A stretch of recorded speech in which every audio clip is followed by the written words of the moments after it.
എല്ലാവർക്കും നമസ്കാരം. എല്ലാവരും സുഖമായിരിക്കുന്നു എന്ന് കരുതുന്നു. ഇന്നത്തെ റെസിപ്പി വെണ്ടയ്ക്ക കൊണ്ട് തയ്യാറാക്കിയെടുത്ത കറിയാണ്. വെണ്ടയ്ക്ക കൊണ്ട് നമുക്ക് പല രീതിയിലുള്ള കറികൾ തയ്യാറാക്കിയെടുക്കാം അല്ലേ. ഒരുപാട് ഇൻഗ്രീഡിയൻസ് ഒന്നും ചേർക്കാതെ വളരെ എളുപ്പത്തിൽ തയ്യാറാക്കിയെടുത്തൊരു കറിയാണ് കേട്ടോ ഇത്.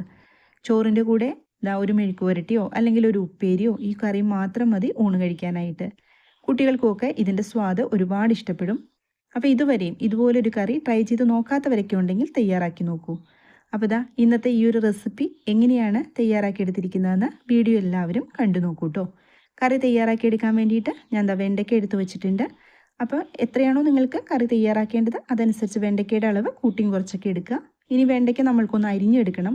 അരിഞ്ഞെടുക്കുമ്പം ഒരുപാട് ഖനത്തിൽ അരിഞ്ഞെടുക്കരുത്. ഈ ഒരു രീതിയിൽ വേണം ഇത് അരിഞ്ഞെടുക്കാനായിട്ട്. ഈ ഒരു സമയത്ത് നമ്മുടെ വീഡിയോ കണ്ടുകൊണ്ടിരിക്കുമ്പം സബ്സ്ക്രൈബ് ചെയ്യാതെ കാണുന്നവരുണ്ടെങ്കിൽ ഒന്ന് സബ്സ്ക്രൈബ് ചെയ്ത് സപ്പോർട്ട് തരണം കേട്ടോ. അതുപോലെ ലൈക്ക് ചെയ്യാനും ബെല്ലൈക്കൺ ഒന്ന് പ്രസ് ചെയ്തിട്ട് ഓൾ എന്ന ഓപ്ഷൻ എനേബിൾ ചെയ്ത് വെക്കാനും മറന്നു പോകരുത് കേട്ടോ. എങ്കിൽ മാത്രമാണ് ഞാൻ അപ്ലോഡ് ചെയ്യുന്ന വീഡിയോസിൻ്റെ എല്ലാം നോട്ടിഫിക്കേഷൻ നിങ്ങൾക്ക് കിട്ടുള്ളൂ. അപ്പോൾ വെണ്ടയ്ക്കൊക്കെ അത് അരിഞ്ഞെടുത്തിട്ടുണ്ട്. ഇനി നമ്മൾക്ക് ഇതൊന്ന് ഫ്രൈ ചെയ്തെടുക്കണം. സ്റ്റവ് ഓൺ ചെയ്തിട്ട് പാൻ വെച്ചിട്ട് വെളിച്ചെണ്ണ ചേർത്ത് കൊടുത്തിട്ടുണ്ട്. അപ്പോൾ വെളിച്ചെണ്ണ ഉണ്ടെങ്കിൽ അതിൽ തന്നെ ഫ്രൈ ചെയ്തെടുക്കാനായിട്ടൊന്ന് ശ്രദ്ധിക്കുക. ഈ ഒരു കറിയിലേക്ക് വെളിച്ചെണ്ണയിൽ വെണ്ടയ്ക്ക് ഫ്രൈ ചെയ്ത് തയ്യാറാക്കി എടുക്കുമ്പോഴാണ് കുറച്ച് സ്വാദ് കിട്ടുക. വെണ്ടയ്ക്കെല്ലാം ഞാൻ ഇതിനകത്തേക്ക് ഇട്ട് കൊടുത്തിട്ടുണ്ട്. ചെറിയ തീയിൽ വെച്ചിട്ട് ഫ്രൈ ചെയ്തെടുക്കുക. വെണ്ടയ്ക്ക കൊണ്ടുള്ള റെസിപ്പീസ് ഇതിനു മുമ്പും നമ്മൾ ചാനലിൽ അപ്ലോഡ് ചെയ്തിട്ടുണ്ട്. എളുപ്പത്തിൽ തയ്യാറാക്കി എടുക്കാൻ പറ്റുന്ന റെസിപ്പീസാണ് കേട്ടോ. കാണാത്തവരൊക്കെ ഉണ്ടെങ്കിൽ കണ്ടു നോക്കൂ. വെണ്ടയ്ക്ക നല്ല പോലെ ഫ്രൈ ആയി കിട്ടിയിട്ടുണ്ട്. ഈ ഒരു പാകത്തിന് എടുത്താൽ മതി. ഞാൻ സ്റ്റവ് ഓഫ് ചെയ്ത് കൊടുത്തിട്ടുണ്ട്. ഇനി നമ്മൾക്ക് ഇതെല്ലാം ഇതിനകത്തുനിന്ന് ഒന്ന് മാറ്റി കൊടുക്കുക.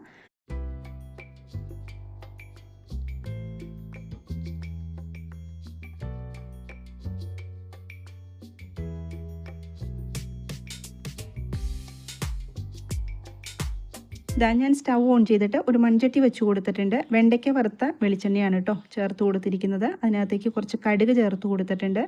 ഇനി വേണ്ടത് ചെറിയുള്ളിയാണ്. ഞാനൊരു 20ഓളം ചെറിയുള്ളി എടുത്തിട്ടുണ്ട്. അത് ചെറുതായിട്ട് ഒന്ന് അരിഞ്ഞെടുക്കുക. അതും കൂടി ചേർത്ത് കൊടുക്കുക. എന്നിട്ട് ഇത് നല്ല പോലെ ഒന്ന് ഫ്രൈ ആക്കി എടുക്കുക. ഈ ഒരു കറിയിലേക്ക് കുറച്ചധികം വെളിച്ചെണ്ണ തന്നെ എടുക്കണം കേട്ടോ. എങ്കിലാണ് കറിക്ക് സ്വാദ് കിട്ടുള്ളൂ. അതുപോലെ ചെറിയുള്ളി നല്ലപോലെ ഫ്രൈ ആയി കിട്ടുകയും വേണം.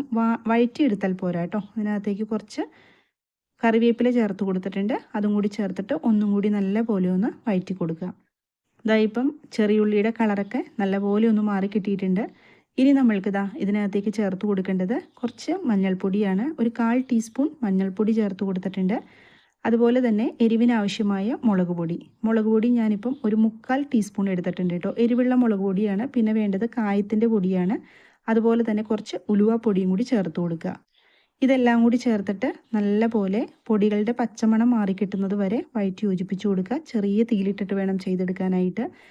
ഇതിപ്പം എല്ലാം നല്ല പോലെ മൂത്ത് കിട്ടിയിട്ടുണ്ട്. ഈ ഒരു പാകമാണ് കേട്ടോ വേണ്ടത്. ഇനി നമ്മൾക്ക് ഇതിനകത്തേക്ക് ചേർത്ത് കൊടുക്കേണ്ടത് തൈരാണ്. അപ്പോൾ തൈര് ഒരുപാട് പുളിയുള്ള തൈര് എടുക്കരുത്. ആ തൈര് വേണം ഇതിനകത്തേക്ക് ചേർത്ത് കൊടുക്കാൻ. എന്നിട്ട് നല്ലപോലെ ഒന്ന് ഇളക്കി യോജിപ്പിച്ച് കൊടുക്കുക. തൈര് ചേർത്തിട്ട് ഒരുപാട് സമയം തിളപ്പിക്കരുത്. ചെറിയൊരു ചൂട് അത്രയും മതി. ഈ സമയത്ത് ഞാൻ സ്റ്റവ് ഓഫ് ചെയ്ത് കൊടുത്തിട്ടുണ്ട് കേട്ടോ. ഒരുപാട് വെള്ളം ഒഴിച്ചിട്ട് എടുക്കരുത്. കുറച്ച് തിക്കായിട്ട് എടുക്കേണ്ട ഒരു കറിയാണ് കേട്ടോ ഇത്. നമ്മളിത് അതിനകത്തേക്ക് ഉപ്പ് ചേർത്തിട്ടുണ്ടായില്ല നേരത്തെ. അപ്പോൾ കുറച്ച് ഉപ്പ് ഈ സമയത്ത് ചേർത്ത് കൊടുക്കുക. കാരണം തൈര് ചേർത്തിട്ട് കുറച്ച് ഉപ്പ് ചേർത്ത് കൊടുക്കണം നല്ലതെങ്കിലാണ് അത് കറക്റ്റായിട്ട് ബാലൻസ് ചെയ്ത് കിട്ടുള്ളൂ. ഇനി ഇതിനകത്തേക്ക് നമ്മൾ വറുത്ത് വെച്ചിരിക്കുന്ന വെണ്ടയ്ക്കയും കൂടി ചേർത്ത് കൊടുക്കുക. വെണ്ടയ്ക്ക കുറച്ചാണ് കേട്ടോ ഞാനിപ്പോൾ ചേർത്ത് കൊടുക്കുന്നുള്ളൂ. കാരണം ഈ ഒരു കറി തയ്യാറാക്കി വെച്ചിട്ട് സെർവ് ചെയ്യുന്ന സമയത്ത് വെണ്ടയ്ക്ക ഇട്ട് കൊടുക്കുന്നതാണ് നല്ലത്. അപ്പോൾ ഞാൻ കുറച്ചിപ്പോൾ ചേർത്ത് കൊടുക്കുന്നുള്ളൂ. വളരെ എളുപ്പത്തിൽ തയ്യാറാക്കിയെടുക്കാൻ പറ്റുന്ന രുചികരമായിട്ടുള്ളൊരു കറിയാണ് കേട്ടോ. ഇതുപോലെ ട്രൈ ചെയ്ത് നോക്കാത്തവരൊക്കെ ഉണ്ടെങ്കിൽ തീർച്ചയായിട്ടും ഒന്ന് തയ്യാറാക്കി നോക്കൂ. തയ്യാറാക്കി നോക്കിയിട്ട് ഫീഡ്ബാക്ക് കമൻറ്റ് ബോക്സിൽ പറയണം കേട്ടോ.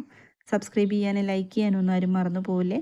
മറ്റൊരു റെസിപ്പിയുമായിട്ട് വീണ്ടും കാണാം. എല്ലാവരും സന്തോഷമായിട്ടിരിക്കുക. താങ്ക്